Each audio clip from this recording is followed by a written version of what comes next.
Assalamu alaikum wa rahmatullah wa barakatuhu, my beautiful women of Qur'an now. Welcome to another video. So this is a final one on the motivational video series. We've looked at overcoming overthinking. So there's some tips. That was the first one in the series. Then the one that was released last week was overcoming weakness in worship and ibadah, and 7 tips for you there. So you could actually look it up. I will put the link to the video and to the series. I'll actually make a playlist for you so that it's easier to access.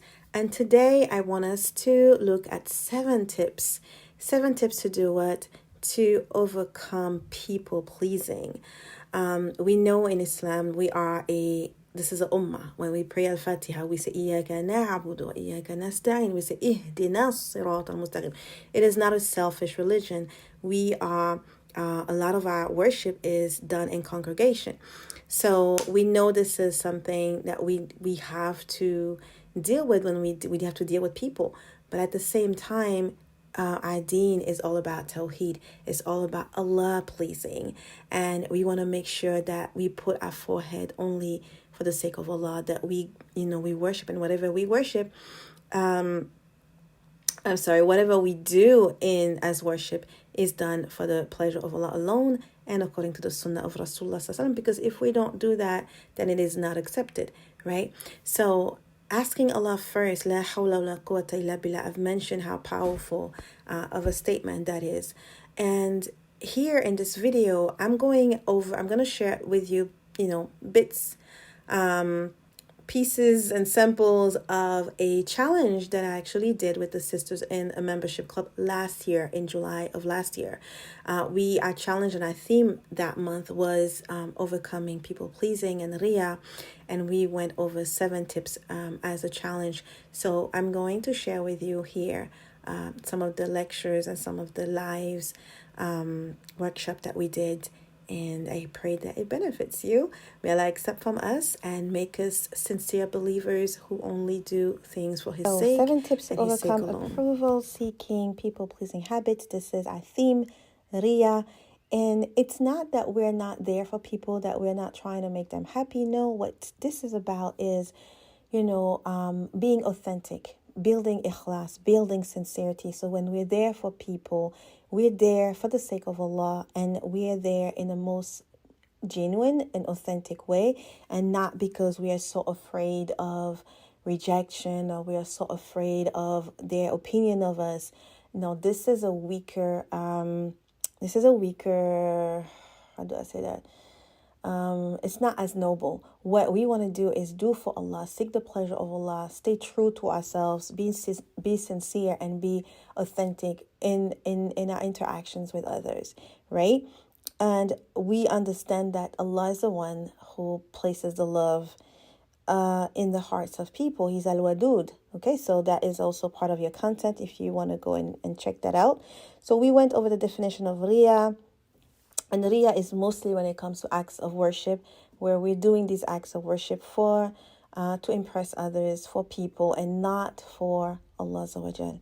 And this is very scary in this time of, selfies and all of these things. It's really, really scary. So may Allah really help us to navigate these times in the most pleasing way to Him. Allahumma ameen. All right, so number 1 was checking our intention, building awareness around our intention, knowing why, constantly asking ourselves, why am I doing this? Who am I doing this for? Why am I saying this, not saying this, posting this, not posting this? And what, constantly being connected to your why. And if you don't have a why, you don't really have a why, then set up a why for yourself. And this is something that, may Allah reward the sister who reminded me of that on Sunday, where you could actually set up whys for yourself. You could be proactive and set up intentions for yourself, for the pleasure of Allah. And you could, it's something that I do in the last 10 days of Ramadan. And I didn't think about it when I said connect with your why. But you could actually connect with your why and create a deeper why, a more profound why. Because once your why is really genuine, authentic, and profound, it's gonna be so much easier for you to then put it in action and be focused and not give up. So number 2 is know yourself. Okay, so this is the second part of the challenge. We need to know ourselves, and we need to know that our worth is not defined by people, but it's defined by Allah alone. Another human is not able to define our worth, sisters. They didn't create us, and they have limited knowledge of who we are. So turn to Allah Azza wa Jal as far as, how He describes you as His creation. Understand your worth through that angle. The judgment of another person and of another human does not at all define or negate your worth, right? So the more you understand yourself, your likes, your dislikes, the more you understand your worth as a creation of Allah, the easier it will be for you to be yourself and not act in a way as to impress people. When you know your weaknesses in front of Allah, you will give Him all the credit and seek His approval alone. So knowing yourself is huge. And so how do we know ourselves? This is a challenge, like the next couple of days until Thursday, inshallah, we are going to work on, getting to know ourselves a little bit more.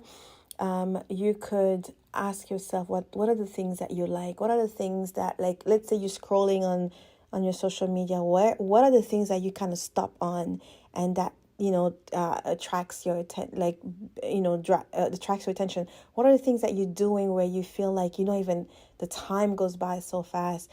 What are the things that triggers you? What are the things that you tend to be distracted by? How do you spend your money? On what do you spend your money? Like, what type of food do you eat? Like, if you really pay attention and like watch yourself a little bit more, you will get to know yourself much more, and then you won't be as wishy-washy or pulled on one direction, another direction, but you'll be content with who you are, especially I'm bringing you back to this, especially if you go back to how Allah describes you and you build your identity based on that, so that when you there's some things that happen, it's like, no, as a believer, I'm a believing woman, and those things I don't do anymore, or I don't do at all, or I'm not part of this. This is not befitting who I am, right? So inshallah, I pray. So this was part of the video I had for the membership club about knowing yourself. And subhanallah, sisters, there are so many ways for us to know ourselves. But first is really to define ourselves the way Allah defines us. In Surah Al-Infitar, Allah He tells us that He's the one who fashioned us, right? He created us, He fashioned us, He put us together, He assembled us, rakkabak. And so in this case, we know that for another human being, another creation to look at us and to feel a certain way about the way we are, it should never have such an impact on us, because we know who we are. We know that the creator of the heavens and the earth fashioned me, put me together. He does not make mistakes. Another creation, they didn't do anything. They didn't do anything themselves. They were put together as well. So who are they to judge the way I look and my appearance and my shape and my form?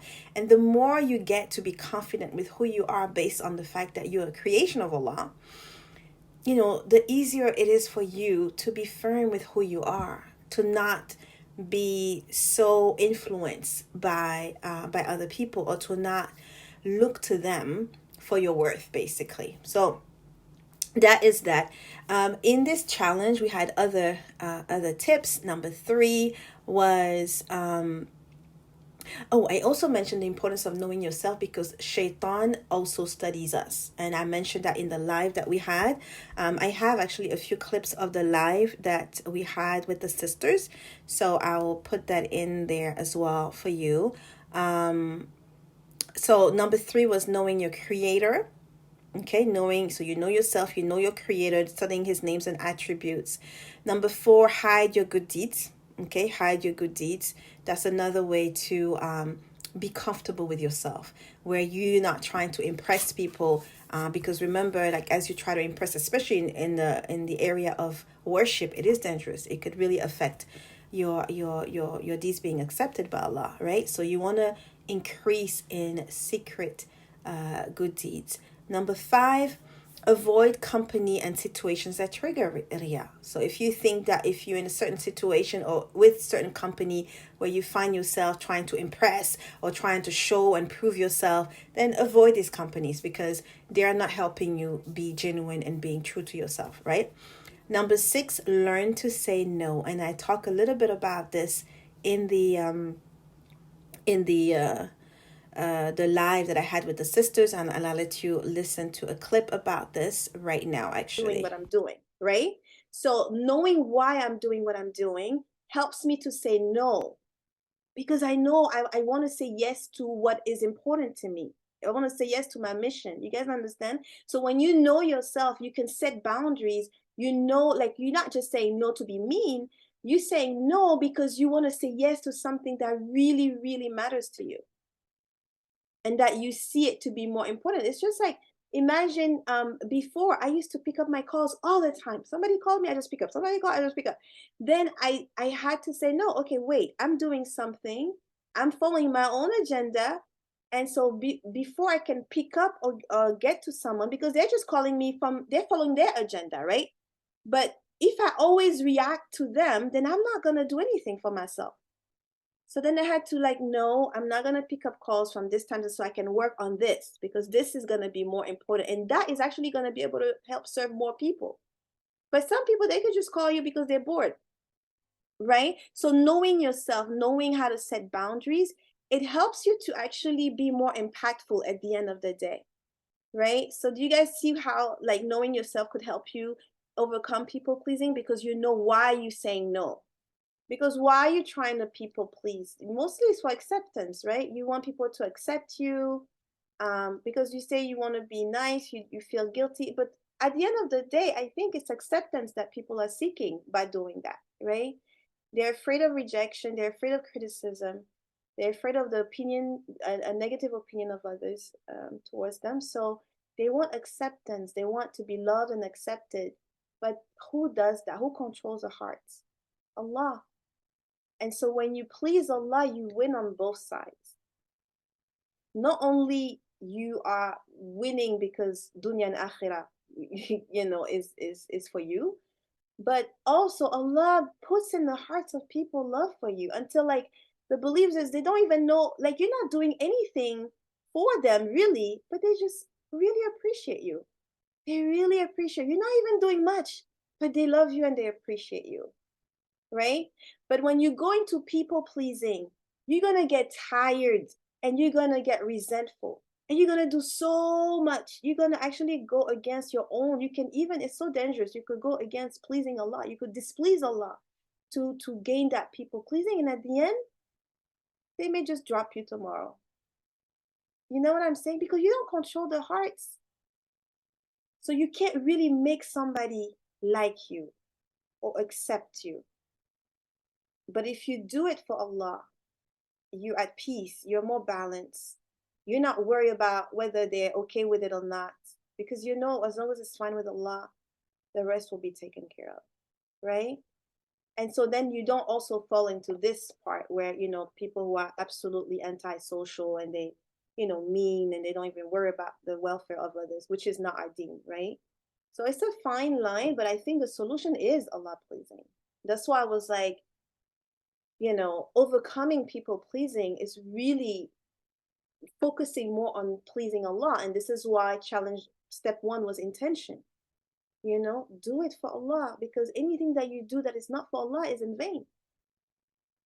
It's in vain. It's because the riyah is a minor shirk, right?